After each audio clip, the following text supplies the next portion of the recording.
Welcome to my channel, Frugal Living. Today I'm going to talk about student loans. If you're interested in that, stay tuned.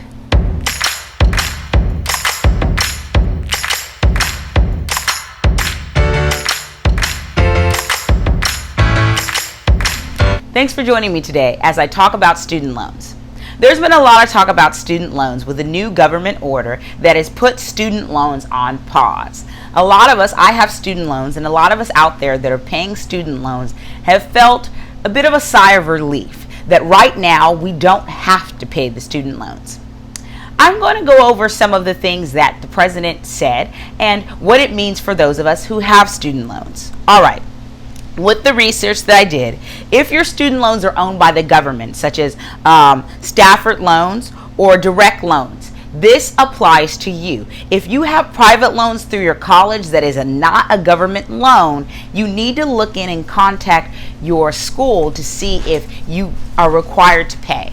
These loans that are on pause are not a blanket student loan pause for every single loan that's been given out.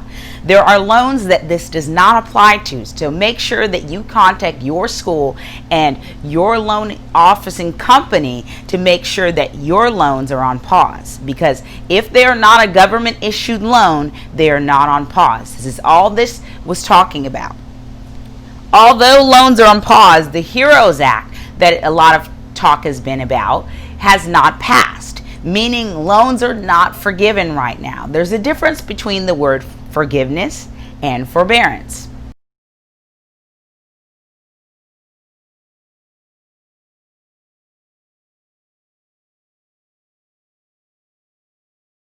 Loan forgiveness means that your loan is forgiven.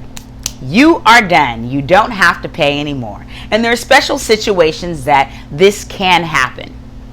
I'm not going to go into all those situations, but there are situations in that you can have loan forgiveness. It doesn't happen a lot and it does take work, but it can happen.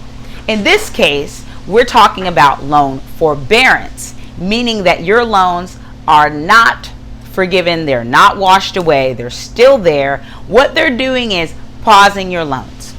Your student loans are in forbearance when you're in school. If you're a student and you're taking classes, you don't necessarily have to pay, although it's advisable and wise of you to pay, but you don't have to pay. Your loans are in forbearance during that time. Well, when you finish school, you have a 6-month time where your loans you don't have to pay. Right now, it's similar to that kind of pause that you get for those different situations. Your student loans are on pause. Initially, in the beginning of the pandemic, they were on pause until September of this year, when the president has seen and things have happened where the pandemic has continued and businesses are still shut down, people are still struggling to pay bills. This has continued until the first of the year. This means that when January 1st hits 12 a.m., you are back to paying your student loans just as you did before. Now, the great thing about this pause that is also different, that's different of any other pause, is that there is no interest. You do not have to pay interest during this time. So it means that with something that has never happened in the history of loans, at least I don't believe it has, you don't have to pay interest for your loans. So there's zero interest. Every single student loan, there's interest. That's the reason why student loans, it takes people such a long time and they kind of drag on, is because you may have borrowed $20,000 to $30,000 but end up paying $40,000 to $45,000. If you pay my personal loan, I have about $30,000, a little bit more, give or take, in the beginning of that loan. I paid some of that off. But if I do their advice, which is to pay off your student loans, which they advise in 10 years, I will be paying an extra $10,000 to pay off that loan, and maybe a little bit more, give or take. So if you take even longer than that and keep pushing your loan out and pushing your loan out, the interest continues to rise and you end up paying much more than you originally borrowed.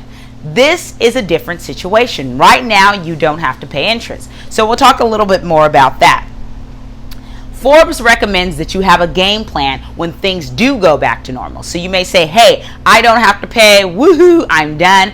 But the thing about it is, if you're budgeting by the fact that you don't have to pay student loans, when January 1st hits, you're going to have a game plan of how you can pay those back or have them deferred or whatever you want to do.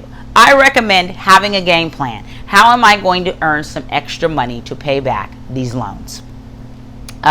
If you're behind on your student loans, the government has also allowed for a pause on wage garnishments. Right now, if you're behind on your loans, your wages will not be touched. There's not wage garnishments. So there's also a pause for that as well.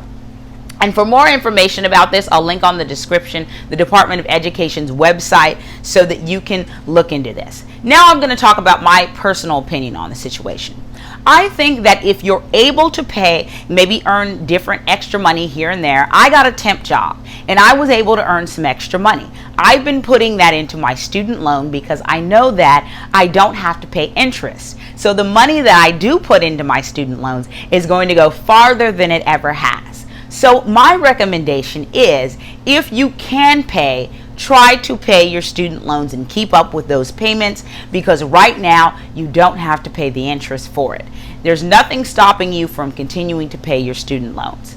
For those of you who are financially struggling and it's really taxing for you to be able to pay, this gives you a little bit of a grace period so that you don't have to pay, but again, get that game plan in place. For those of you who are following plans like the Dave Ramsey, the debt snowball plan, where you're putting all of your money to pay off the smallest debt and then going up and up from smallest to largest, if you're doing it that way and you have another debt that you can find that you can pay right now, and you'll still be able to pay your student loans later, I recommend you using the money from the student loans and putting that into getting rid of a debt that you can now, especially if that debt has a really high interest rate. You are not having to pay interest on your student loans, so go ahead and get in there and start paying the things that you can pay to get rid of those debts as fast as you can.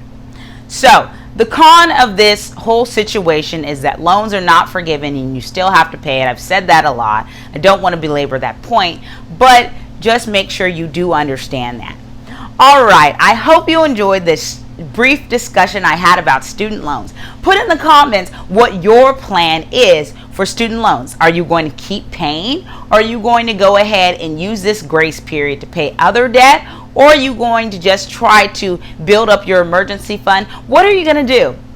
Put it in the comments. And don't forget to like, comment, and subscribe. And I hope you will follow me on Instagram. I'm very active there. Francesca _Ariola, ARRIOLA00 on Instagram. All right. Last but never least, happy savings.